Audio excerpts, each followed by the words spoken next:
is KTSM 9 News at 10. New police footage revealing interviews with NMSU head and assistant coaches right after the fatal shooting in Albuquerque involving New Mexico State basketball player Mike Peake and a University of New Mexico student. Good evening, I'm Carla Draxler, and thank you so much for joining us. We're also finding out 3 NMSU players who reportedly assisted Peake have been suspended from tonight's game. Last night, we showed you moments leading up to the shooting.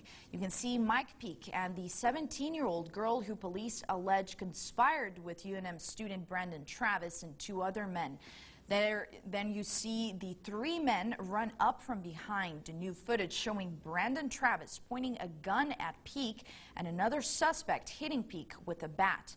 Peake then runs and we see Travis pointing a gun towards Peake and Peake pulling his gun. That's when shots were fired and Travis was killed as a result. Peake continues to run with a gunshot wound in his leg, crossing the street, and just a few moments later a yellow Camaro shows up reportedly with 3 NMSU players who assisted Peake. According to the police report, Peake put the gun and his tablet into the vehicle that drove off. Now, the gun was eventually given to authorities by assistant coach Dominique Taylor after the 3 NMSU players told head coach Greg Heier that it was in a room at the hotel.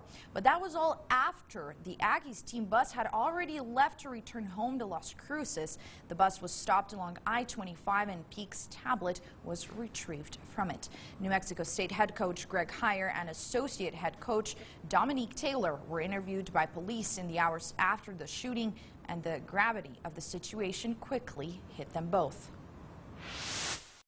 I'm just shaking. I'm just sick to my stomach. This is so terrible and disappointing. Right now we have Michael in the hospital with a gunshot wound.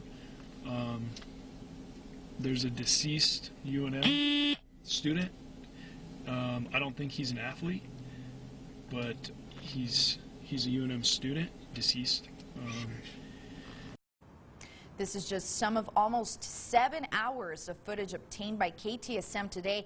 We're currently in the process of reviewing all of it, including interviews with some of the suspects in the case.